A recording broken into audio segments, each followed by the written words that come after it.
Hey friends, I'm Lynn Debilzen, and welcome to Redraw Your Path, a podcast where I share stories of people who have made big changes in their lives and forged their own unique paths.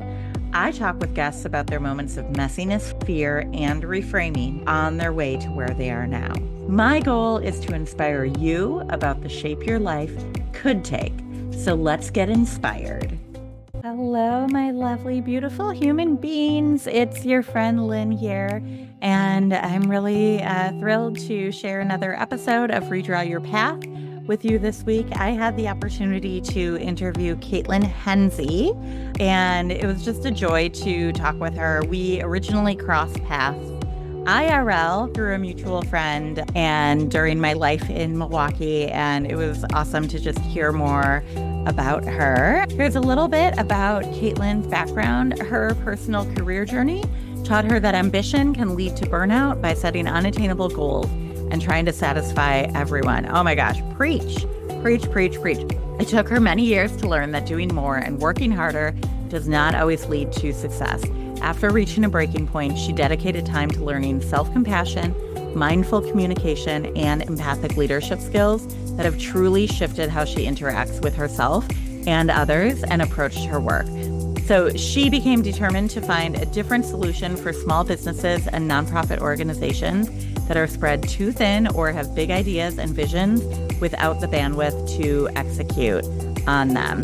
She developed an approach to make mindfulness and compassion practices accessible for all types of business leaders by incorporating the basic concepts into critical business practices like strategic goal setting, product development, and leading a team. She runs Passion to Profit, which was created to help leaders develop and activate strategies that allow them and their business to flourish in the long term. It was awesome to hear her share her experience. I hope you enjoy the interview. Can't wait to hear what you think. Please feel free to reach out to me on LinkedIn or by email. Welcome to Redraw Your Path, Kaitlin Henze. How are you today? I am doing well. Thanks so much for having me, Lynn. Yeah, I'm so excited to hear more about your story and to hear the background of how you ended up where you are today. So where I like to start with all guests is, can you share some context with listeners about where and how you grew up? Sure. So I am in Wisconsin currently, but I grew up in Menlo Park, California, so in Silicon Valley, which is the hub of a lot of large tech companies, the hustle and bustle, San Francisco culture. And why I think that it's interesting because even when I was like a teenager thinking about going to college, I didn't know why, but I just knew that my nervous system was not going to be able to handle living there forever. Oh. So I left at 18 when I went to college, and I went way to the other side of the country, to North Carolina, and knew at that age that I was never going to move back. And I go and visit my family because they still live there. And now that I've gotten older, I've learned why. But there was just something there where I had generally very good childhood, but there was always this sense of, nope, this isn't my place. These aren't my people. And now I'm in the Midwest and feel much more comfortable. That's so fascinating. You mentioned the hustle and bustle of Silicon Valley. Was that kind of what showed up in your family life too? Was that work really hard, take risks, be bold, all of that? Yes, it was definitely a culture. And some of it is my small family unit, but I think a lot of it also is just the culture and society of being in Silicon Valley in the Bay Area, that it's very achievement oriented. I like to describe the difference of when you walk into a room of people or a networking event in Silicon Valley, the questions they always ask you is, where'd you get your master's degree or undergraduate degree? Because they're looking at status of school, where do you work and what your job title is, and then where do you live to see how wealthy you are. There are no questions about what you enjoy doing, how your family is, what you're passionate about. So as I grew up, it was very much that kind of cutthroat environment of you will receive love, praise, acceptance when you achieve X, Y, and Z, whether that's good grades, getting into certain schools, scoring a goal in a sports event, anything like that, where just being you is not it wasn't good enough. And the other part of it was a lot of discomfort with challenging emotions. So it was a fix-it mentality of, if you're sad, if you're anxious, if you're upset, let's do something. Let's like action it away in terms of like, rather than sitting with someone in that pain, in that discomfort, and allowing that grief to surface. So that's very much what I was taught growing up. And I've had to unlearn a lot of that to develop a better relationship with myself now. Yeah, that's a lot of hard work. So props to you. Do you remember as a kid, if you were making connections between the environment and your nervous system at that time? Were you making those observations? I don't know if I really made the concrete connections. If I go back to the middle school, high school era, I knew that something was off. I never felt a sense of inclusion and like true acceptance. I had a really hard time making friends. I was extremely anxious as a preteen, teenage girl. Just didn't really find joy in the things that like the typical teenage girls found joy in. I just knew that like I operated differently, like something was different. And at the time, I blamed myself and thought, I'm just a weirdo and no one likes me. And apparently something's wrong with me that I need to fix. But now I've discovered that we're all unique and I will embrace the fact that I'm weird, but that's a good thing now. But at the time, it was very internal. What's wrong with me? I need to fix it. And now looking back, I'm realizing I just was not in a place where I thrive. It's amazing how I think as kids, we just tend to automatically do that of like, oh, it's me. If I were fill in the blank, then everything would be better. And even when you have like rocky family things or anything going on, it's if I were better at this, or if I could just be better.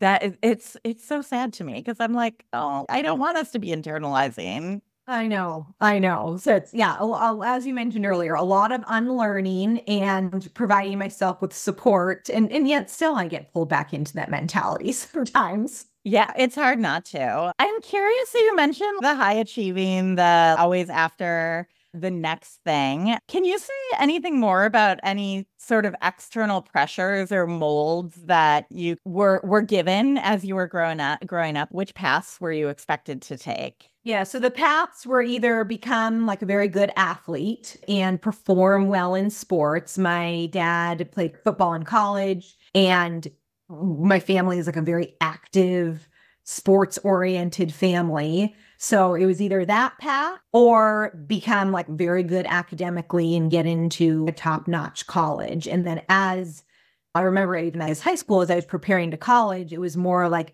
you need to go to a school that's going to set you up for success for a very successful corporate career. And then when you start your corporate career, then you've got to climb that career ladder and become an executive. And that was really the mentality that was taught to me at a young age. And I will still say to this day, I love my parents, but they do not have any respect or any understanding of what it's like to be a business owner.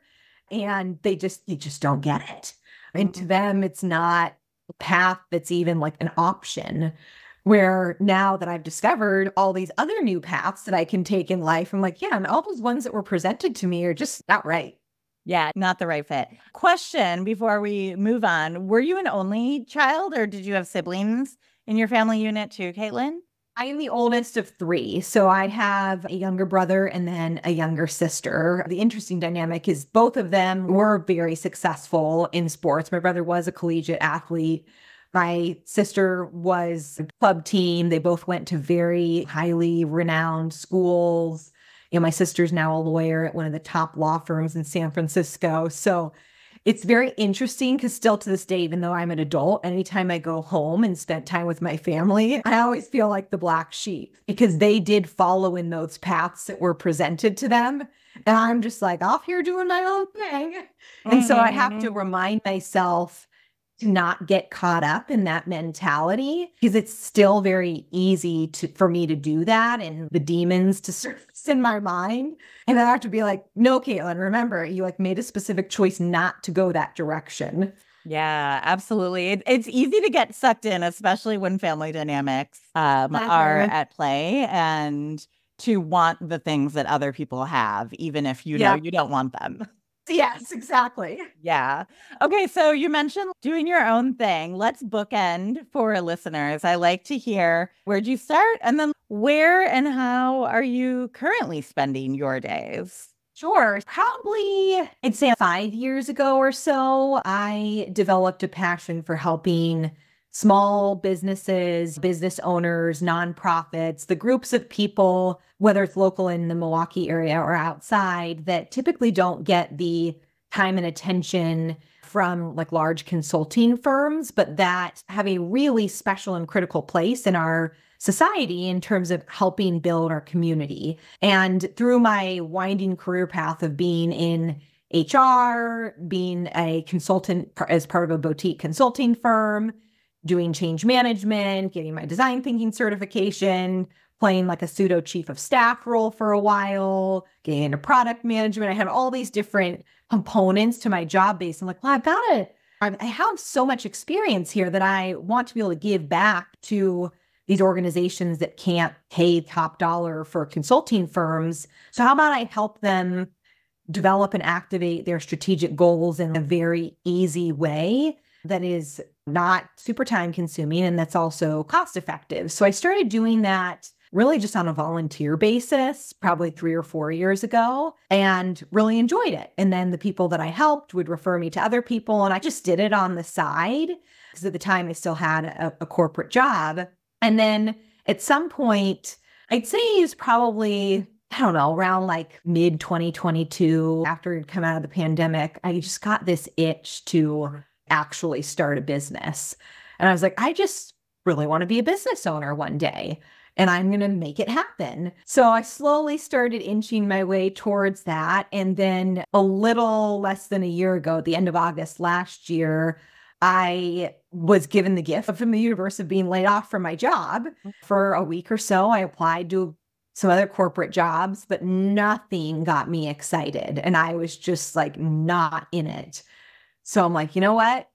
Now is the time to try and make it work and like actually establish myself as an entrepreneur. So I have been doing it. Like I officially launched my business in March of 2023, but it's been like truly full time since September of 2023. And it's a roller coaster every day. And I've changed and adjusted my offerings based on people's demands, but I still am very dedicated to serving small businesses specifically, or just small business owners or entrepreneurs and nonprofits. So that's something that I've stayed consistent with.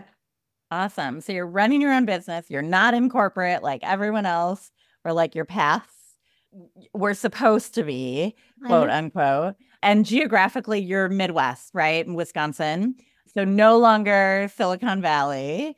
Awesome. Okay. So that's where you started.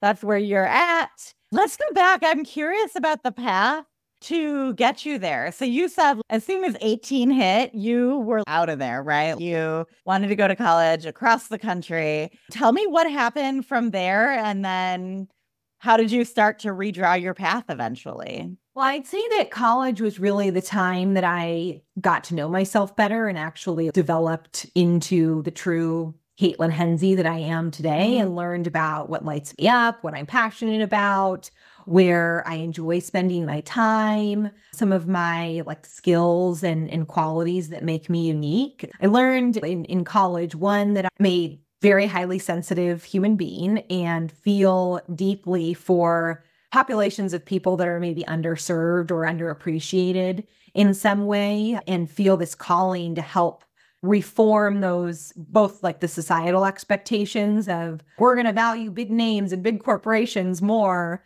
but also reframe how those smaller businesses or entrepreneurs think about themselves and value like their teams and the culture of their organizations.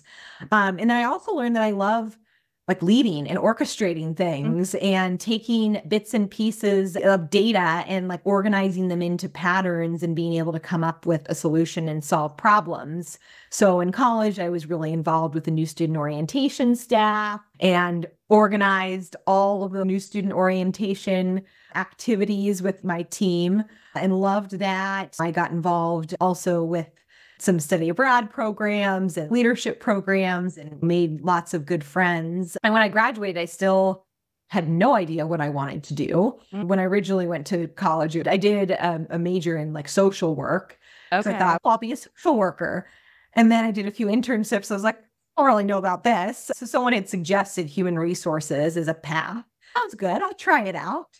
So I did, my first job out of college was a rotation program where I tried out different areas of human resources. Every 6 months, I moved locations and did essentially a different job and had to restart and redevelop myself, learn something from scratch, which was a very courageous experience, but it also was so good for me because I got to test out a lot of different things and really find out what I like.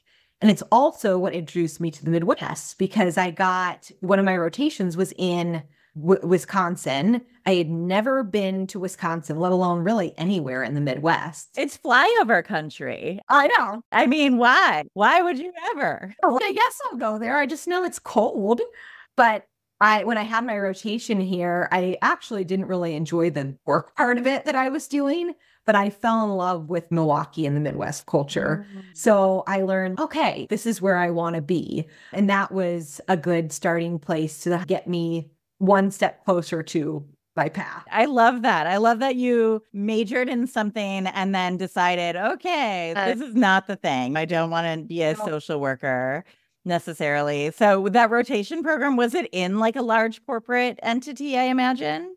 It was. So that's where also it helped me learn, oh, these large corporations have lots of politics and rules and red tape and bureaucracy. And I think when I was starting out, like a very junior level employee, I was immune to a lot of that. But as I like moved up in my corporate career, I was not shielded from that as much. And I was like, wow, this is, a lot of people, I think, handle it very maturely and professionally, and it doesn't bother them, but it really rocked my system in a way that I'm like, I just don't know if I can do this. Yeah, it's interesting. As a fellow highly sensitive person myself, I'm making a connection back to that piece of you really feel for kind of the underdog, or you feel for those who don't have access to whatever it may be. You kind of absorb that. Is that kind of how it worked? And it sounds like you felt like it wasn't bothering others around you. Yeah, I think I got this sense that I guess other people are just okay with it or don't get shaken up as much. I also, through my 20s, was a big learning experience in a lot of ways of discovering what I wanted to do with my career and what I really wanted to do with my life and where I was going to live and all that sort of stuff. But I also started to deepen the journey within myself and started going to therapy for the first time and learning more about myself and doing some mindfulness-based self-compassion practices, started meditating, really looked internally. And a couple things that I learned that helped is, one, I'm a big fan of the Enneagram, which some listeners may know about, some may not. But I learned that my core type, being a type 1, is named like the reformer type. So those types really are convicted about like making change and righting wrongs and having things be just and fair and like advocating for people who don't have a voice or who are overlooked. So there was that component. And then I also learned through a psychological evaluation, just discussions and self-learning, that I am autistic. I learned that when I was like 28 years old, which now explains so much of what happened and how I reacted to my environment as a child. It's like, all of a sudden I was like, oh my gosh, light bulb moment. This explains a lot of why I had such a hard time making friends and fitting in and really like thriving as a teenage girl in the way that others do. And it also helped me embrace some of these quirky sides of me that love data and enjoy seeing patterns and drawing graphs and correlations to things and digging in and solving problems, and also just the highly sensitive piece. And so those kind of discovering my Enneagram, discovering and really embracing my neurodivergent identity helped me realize that I can use these things as a gift. They don't have to hold me back or be a hindrance. I love that. Do you remember, I'm curious, like the first time you started making some of those discoveries, Did you start to see it as a gift immediately, or what was that journey like for you? It was definitely a winding path. I think when I first got the autism diagnosis, I really wanted to reject it. I was trying to look for all sorts of evidence to find out why that wasn't the case. And I would have these debates with my therapist, and she would very kindly sit there and be like, okay, everyone's on their own journey. You just take this and let the information soak in. And because I think there's just this stigma in society that it's a disability, and that's bad. Like the word disability is just like a horrible word. And just the fact of being like neurodivergent instead of neurotypical, I was like, something's wrong with me. But as I joined a few autistic women-oriented communities, read a really good book called Unmasking Autism, and then also learned a lot more about the Enneagram and just deepened my relationship with myself, I started to love those sides of me and started to also realize actually this can make me successful in a way that reframes the definition of success that I was given in childhood. Like I can make my new and own definition of success that is totally different than what I was given or what I was told to pursue. That's really powerful, like all the things you just said, and even just like that idea of redefining what success is for you. Do you like, how did you start to do that? How did you start to redefine that? And then what reaction did you have from folks around you as you started to redefine success for yourself?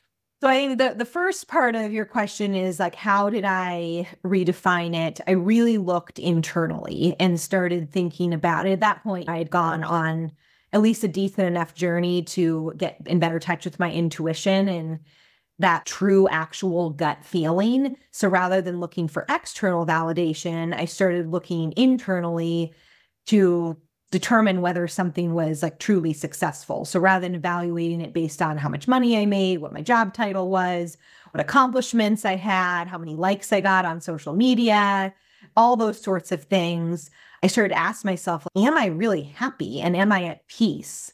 There was a point probably up until about 2019, maybe early 2020, where I was not in the best place. I was extremely anxious. I was in a relationship that was toxic in a way that just didn't lift me up. I was giving a lot more than I received. I was in a job that really, tore me down, and I wasn't sleeping well. I like all these digestive problems. And I then realized, yes, I'm making more money than I ever have before, and I'm getting promotions and like all that stuff, but I do not feel successful. Something is wrong. So I then made some changes and pivots, and I'm now pretty diligent about really stopping and tuning in to say, okay, this is what the external factors look like that are forming my identity, but then how do I feel?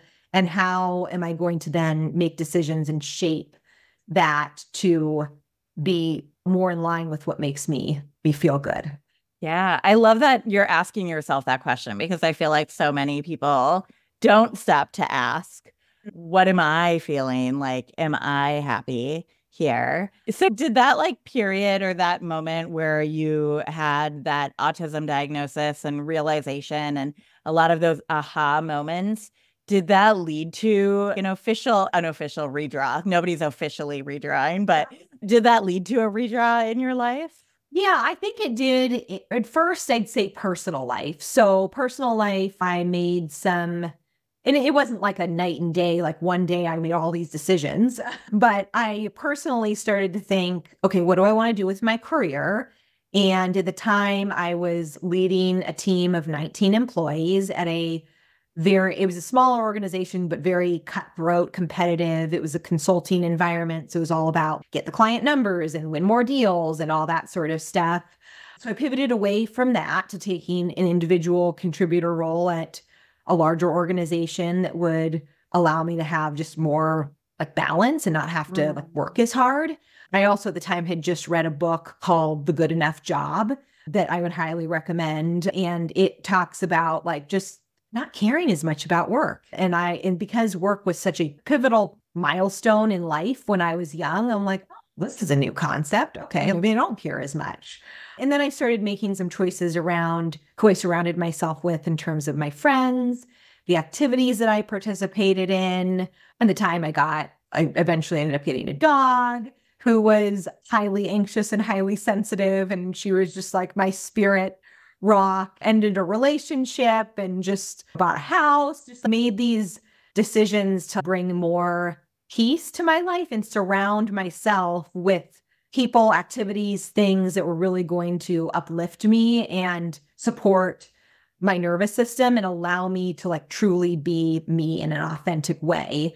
And I'd say all those decisions led me down this path of, yeah, I want to be a business owner. So specifically so I can help those quote unquote underdogs. Yeah. Oh my gosh, that's so powerful. And I've like goosebumps a little bit just thinking about you making all of those changes, because that is a lot of hard work. And just to pause and create the space for yourself to build an intentional life. Was your community pretty supportive during that time? Yes. And I'd say that my community, it really shifted my community in a way, because you quickly learn who supports you and is friends with you because of the facade you're putting on and all the things you've achieved versus who really supports you. So I still have some very good friends from college and childhood. And they are those people who've been with me through it all, like my sister, and like those people who've known me through all the versions of me. But then I've also developed a really amazing new community that has provided a tremendous amount of support and encouragement and love and acceptance and belonging and all the things that I wanted so badly when I was in middle school and high school and just never got. Then, oh yeah, this is what it feels like to like truly feel included and loved for you. Yeah. Oh my gosh. That must have been such an amazing feeling after a long time of trying to figure out like why you weren't fitting in and all of that. It is. And it didn't happen overnight. So I think it's actually truly only been like recently that I've stopped to reflect on what I have now and where I've gotten, and just am filled with a lot of gratitude. Yeah. Oh, that's awesome. Okay. So you moved from like a team leader role where you were leading a big team in this more cutthroat environment to an individual contributor role, which was more like your good enough job. But you also developed that passion for small businesses at that time. Can you take us through your next redraw? What did that look like? So when I left the intense job and moved into, I worked for two larger corporations. It was a really good career progression path for me because it allowed me to go deeper into aspects that I was really passionate about, like change management and leading through like large organizational changes with a human lens and an emotional component, as well as project management and learning more about human-centered design and OKR strategy consultation. And I learned all of these different methodologies and skills and got to try them out. And I'm very appreciative for my roles at large corporate companies because it gave me the opportunity to get certifications and learn and test out a lot more than I would have at a smaller job and work with a lot of other people. But it also gave me an opportunity to have a bit more balance where I could go on a vacation and not have to worry about being called multiple times every day because there were actually people who could back me up. Mm-hmm. So I picked up all these skills, and that led me to slowly, it was like I attribute it to similar to a slow cooker, crock pot, like things are just like marinating for a very long time. And that led me to develop my like first offering that I created for my business, which is the continuous strategy iteration methodology for like small businesses and nonprofits, 5-step process to really help them both develop and activate and then continuously evolve their strategic goals, reframe their definition of success, and engage the audience members like team members or community or the people that they serve in being able to create what that success and like shape what that success looks like.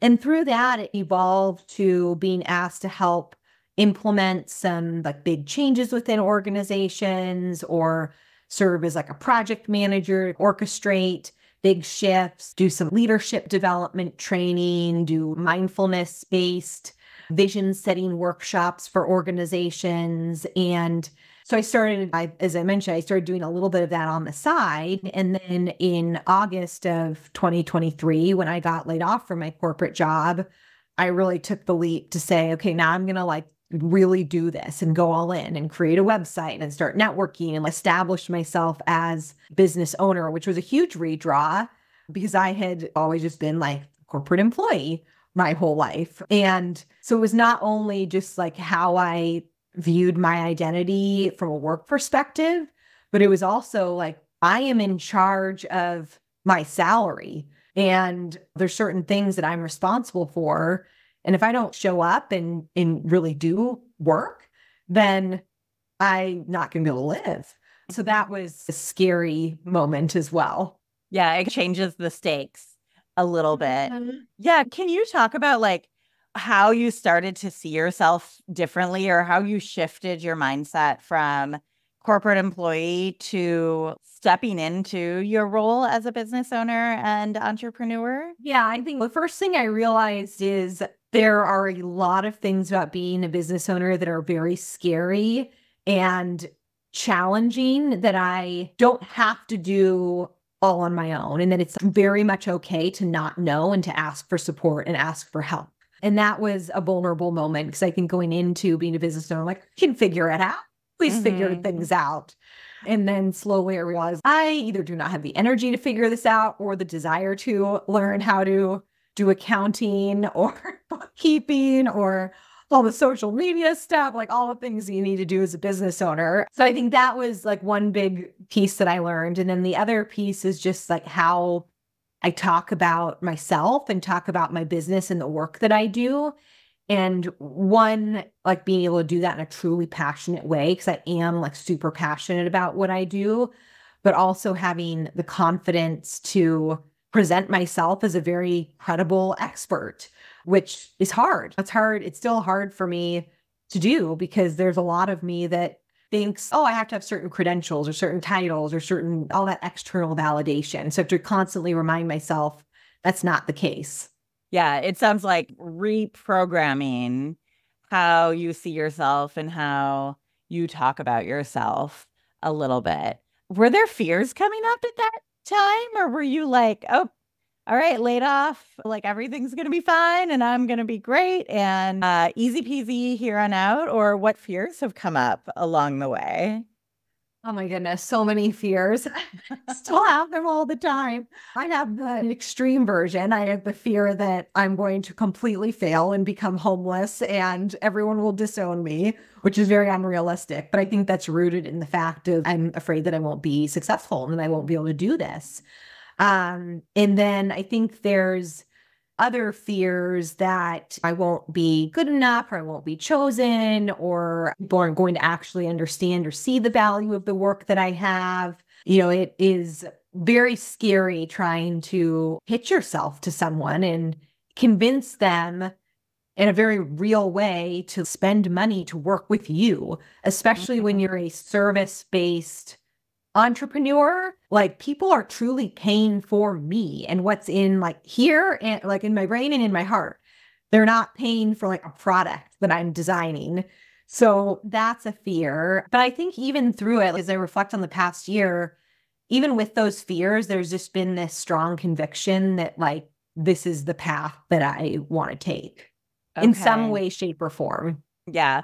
I resonate so much with those fears, or they resonate with me. I forget the correct terminology, but the fears are like so real, but also that strong conviction. It sounds like you've just done a lot of work to listen to yourself.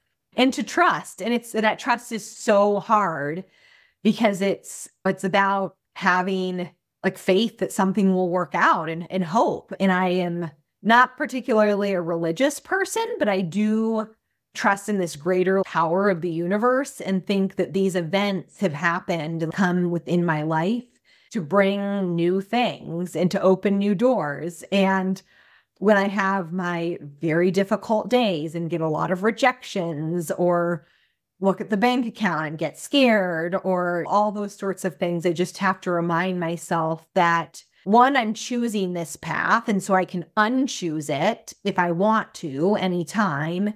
And two, I go back to what I feel within my heart and like within my gut. And is that still aligned? And if so, then I just take a break, take some deep breaths, reframe things, and work a different angle. I love that. I love that. In my journey, in my like last few years journey, I've had to constantly remind myself, I know how to make money. I can figure out how to make money. That is, yes, as an entrepreneur, that is the really tough part because you have to sell yourself. But if worse comes to worse, like I know how to get a part-time job, or I know how to fill the gaps, but it's the harder part of what feels aligned and what feels right. And how do I make money doing that thing and truly believe in myself to do that? Yeah, exactly. Exactly. And sometimes I've had a very good mentor in the entrepreneurship space that says, not everything has to be perfect match. Like all business owners, as they're starting out, have to do things to just make money. And that's okay. It doesn't mean that you're doing something wrong. You hear all these stories about people that are like, I said no to this because it wasn't aligned with my values. And that's great. But sometimes we don't have the choice. So I am a very big proponent of, as you're starting out, you've got to take those things or take side jobs. Like I've been doing a lot of like dog sitting and babysitting because I'm like, make a couple extra $100. Why not? I recently took a contract job, not my ideal, but it's paying me. So why not?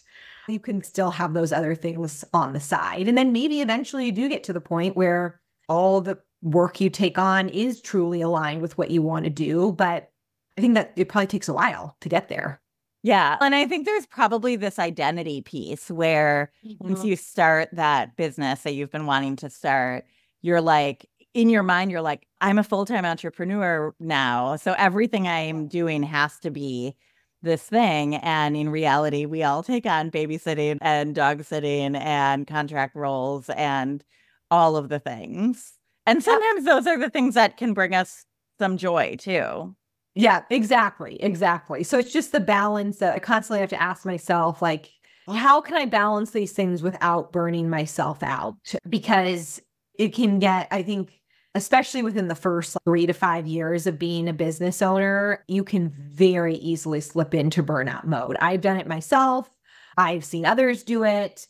And so I've become, especially like very recently, as in this year, become very passionate about helping other business owners really focus and prioritize and understand how to make trade-offs to help their business grow without burning out. Because it's very, I think there's a lot of temptation to do everything, hoping with this wishful thinking. If I do all these networking events, if I offer all these services, if I attend all these meetings, one of them will be helpful.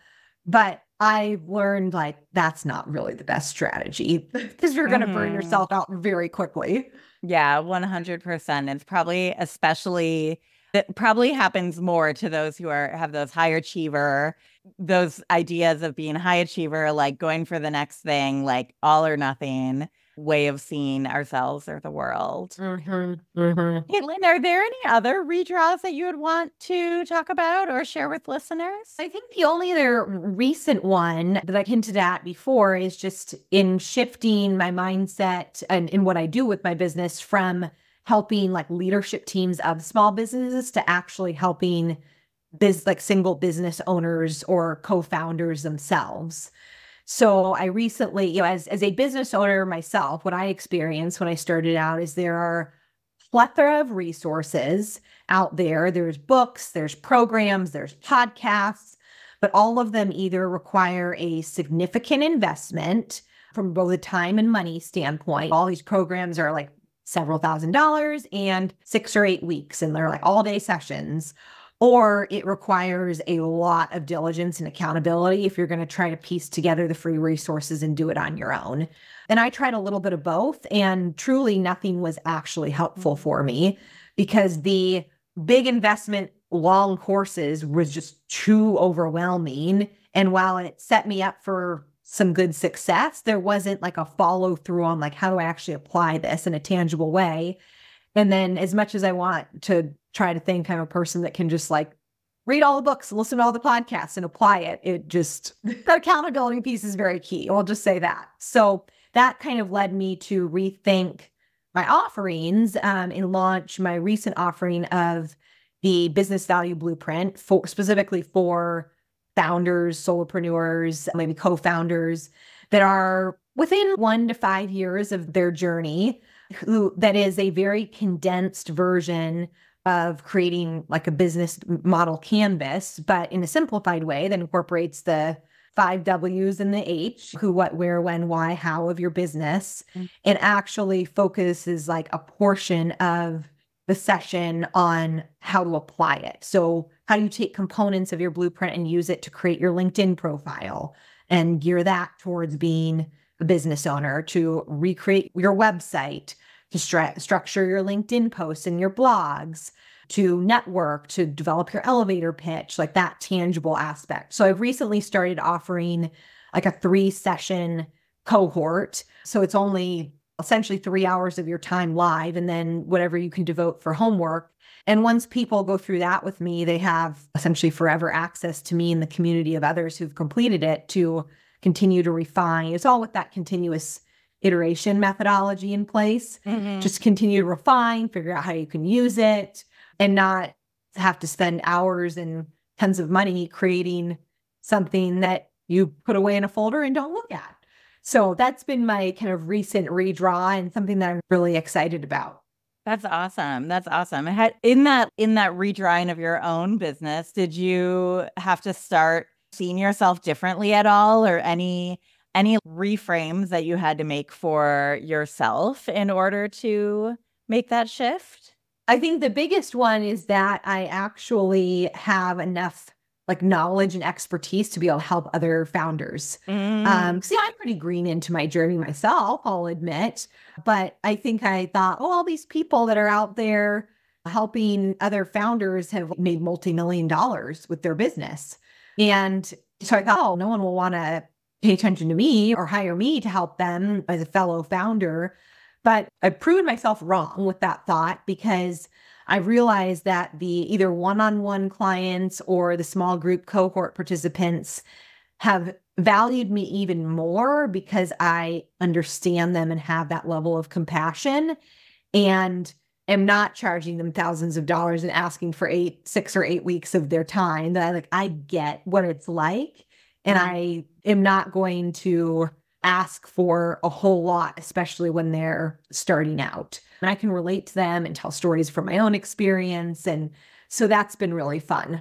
Yeah. And that's really powerful too, because I think so often, specifically as women, we tend to think, oh, I need that next credential, or I can't start this thing until I make $10 million in a whole different business. And it's all just like BS too, right? Like it comes down to how well you connect with others and how confident you are in what you can offer. Yep, exactly. Yeah. And I've learned like being authentic and sharing my story and my successes and failures is something that people really connect to. And they know that I like my ability to be able to help them, I think, is that much greater than if I were 5 years down the road and really successful and like more well-known. You know what I mean? Like maybe I can help people at a different level, but I think it's really a blessing that I still understand where people are at that are just starting out on their journey. That's awesome. Thanks for sharing that, Kaitlin. So I'm curious, you've given some advice along the way, little breadcrumbs of advice, but is there any advice you would give to others who are considering redrawing their path? I think the biggest piece is to really listen to your gut. As like cheesy and cliche as it sounds, and I will preface this by saying like I am not a doctor or a functional medicine coach by any means, but there are so many sensors within our gut, and that's where a lot of our emotions are sensed, that if something like feels right internally, give it a try. And then as soon as it doesn't start to feel right, then you back off and you change. So really using that intuition and trust within yourself to help make decisions about what you do, and asking yourself, am I anxious about this because there's something internally that's telling me this is wrong and this is not in line with my values and what I want to do? Or am I just anxious because I'm actually excited and it's that like excited, nervous energy? Anxiety and excitement have the exact same physical sensations in our body. So sometimes we just have to pause and say, where is this coming from? So I'd say that would probably be my biggest piece of advice. And then just surround yourself with a wonderful community of people who can build you up and support you and remind you that you are enough each and every day, no matter what you accomplish. Absolutely. We all need that. I think we all need that. And I love the advice of trust your gut and just getting really clear on what's causing this feeling that's coming up, these butterflies in my stomach, because when it is that excitement feeling, so often we back away from it, but keep going, girl.